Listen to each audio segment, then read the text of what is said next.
You're listening to Living with Louie. Well, hello, folks, and welcome to this week's edition of Living with Louie. I'm Larry Anderson. I'm your host, and I think that what I'd like to do is go and visit something that I have visited before, maybe not in as much detail as what I'd like to. I have had some folks that have reached out to me, folks that have their loved ones newly diagnosed, and how do you deal with that?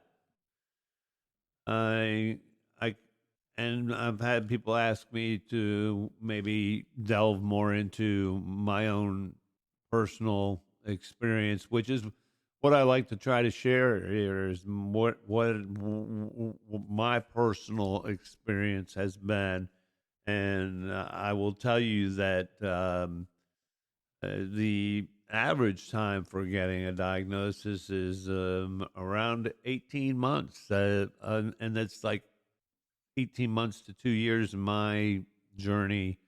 I believe it was more like maybe a couple of years. And that comes from a long time of clinical observations, different tests and different scans and things that they do.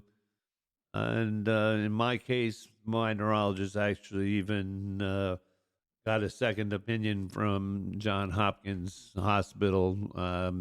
Had me go through them for a second opinion, and they concurred. I guess what the thing that I found was that there were probably a lot of things that were happening to me that other people saw and I didn't, or I didn't want to, or I was turning a blind eye to. And eventually things, started to deteriorate more. And uh, then I went and finally got this diagnosis. And when we finally got this diagnosis of Lewy body, I went online and I Googled it. And what did I find? I found that the first thing that I saw said that the life expectancy was 5 to 7 years, and that there's no cure. And so, to me, um, I after reading these things and having as many problems with speech and balance and just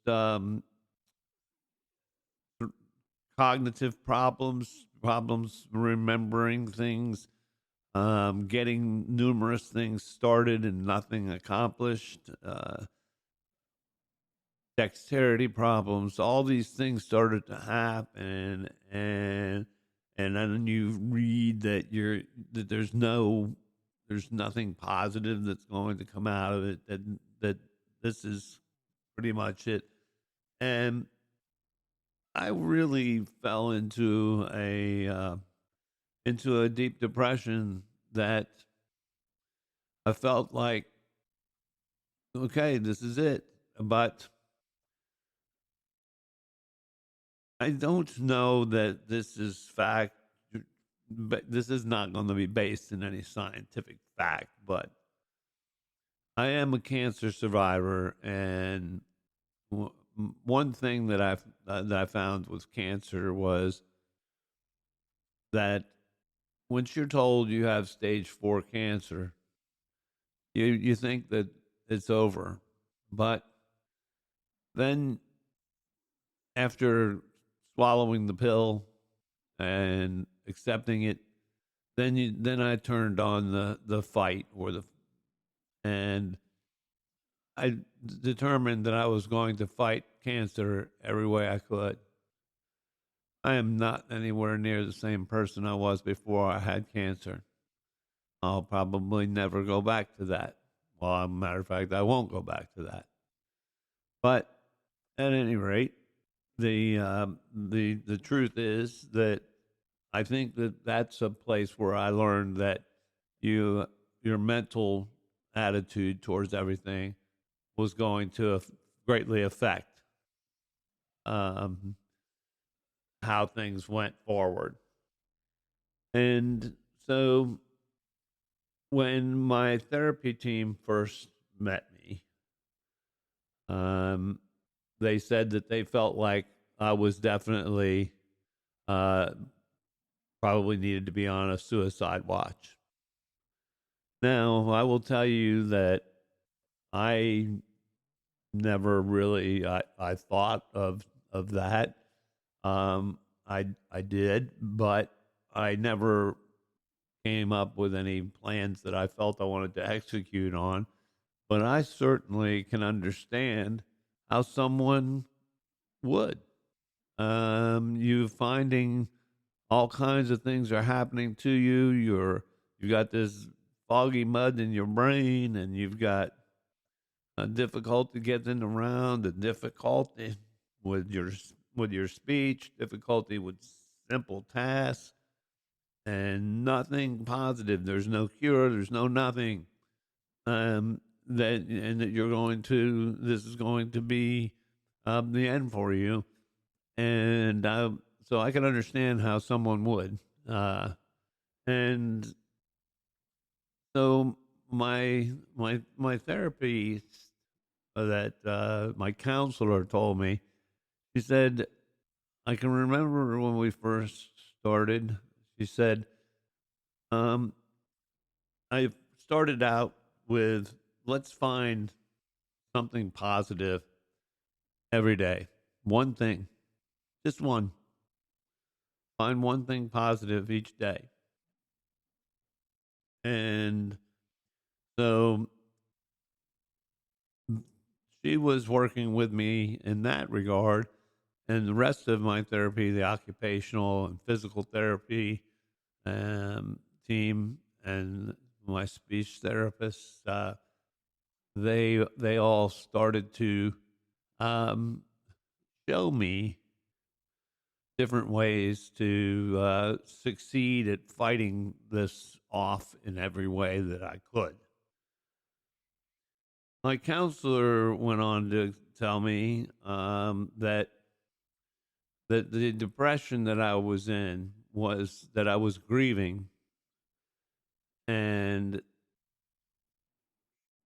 she explained to me that it's very similar to grieving the loss of a loved one. Well, and she went on to tell me that there's like 5 different stages to this grieving process. And one of the things that I found in trying to prepare to discuss this on a more personal level um, was that a lot of these things are kind of intertwined. And, but the 5 stages that she told me that there are to the grieving process are denial, anger, bargaining, depression, and then acceptance. If there's one thing that I could say is that I, if you're newly diagnosed, if your loved one's newly diagnosed, I would strongly suggest that you start with looking for a good therapy team because they have been absolutely incredible in in my handling of what's happening. Um, this denial stage, I think that's when I knew things were changing. I always thought, okay, it's okay, I'm fine. There's nothing wrong with me. However, it wasn't, and others saw it. I wasn't ready to face it. I can't I I I can't be. It's I feel fine. Um, it's a real emotion to not see, um, because you want to present to everyone that you're okay. You want everybody to feel as though everything's okay, um, and you don't want to see it yourself. And so I ended up I lost my job because of the cognitive problems I was having. And my wife told me, she said, "You can't go back to work. You don't understand." And the more I examined that, the more that I realized that that was what the reality was. And um, it's um, it's a difficult thing to realize that now all of a sudden I'm sitting here, I'm unemployed. I I don't have the ability to be um a a a productive employee for someone. And um it's it's as a man, and I'm not trying to say this from any type of chauvinistic position, but as a man, you always want to be the breadwinner in your family and take care of your family. And now that was kind of taken from me. And as balance issues came on, I lost the ability to do some of the things I enjoyed doing. I couldn't safely do things that around the house that I used to be able to do. Uh, all of these things sent me down what I called the rabbit hole, or the hole of depression that you can find yourself in as you start to begin this grieving process. And so I think that the first thing is just kind of denying what's happening, and not facing where all of these symptoms are adding up to. And then when you finally get this diagnosis and you read about it, it's like um, it's quite depressing. And then as you lose things, you tend to get, and me, I get agitated, I get frustrated, I get angry. Um, when you read that stuff on the internet, it's just so negative. And as I went forward and looking at the tasks that I was having trouble with, and symptoms are becoming more clear to me, I was wrestling with my own internal battle. And I think that internal battle is a dangerous stage of this grieving process. It's um, it's as if there's a war staging in your own head. I know for me, a huge part of this battle was, what am I going to do? Um, what am I going to do to what's it going to do to my loved ones that are going to have to um, basically start to take care of me, especially those ones that are closest to you, like my spouse, my wife. Uh, and as you as you start to think about these things, it all leads down into this area where you become depressed. But it's uh, it's hard when you're having an effect on your loved ones, and you can see it. It's on their face as they watch you kind of struggle through. And one of the things with Lewy body is you'll have good days and bad days, and sometimes the bad days can get really bad. And on good days, you can feel like you're fine. And as soon as you feel like you're fine, Louis will have a way of coming back to let you know that he's still in the house. But there's uh,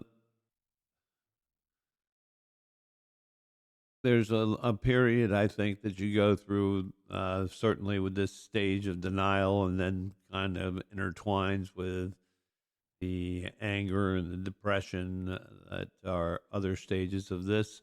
Um, I think that you have to get to a point, and I think that what I had to find was I had lost my purpose. I mean, here you are, you can't work, you can't provide for your family anymore. You just feel like you're sitting on a log looking at the world and waiting for it all to just go by. However, um, I think for me, the beginning to find something positive each day, trying to work with my therapy team to improve on some of my gait issues and my balance issues. Um,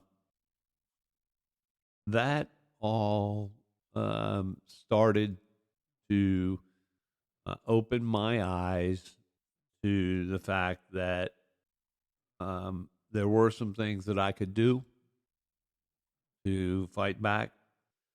And, I think that that's where where in my particular case, um, one of the things that my counselor concentrated on after we kind of got ourselves out of the depression a little bit was, where do I find a purpose? Where do I feel like I have a purpose in life? Um, because all of the things that I thought were my purpose had been stripped away.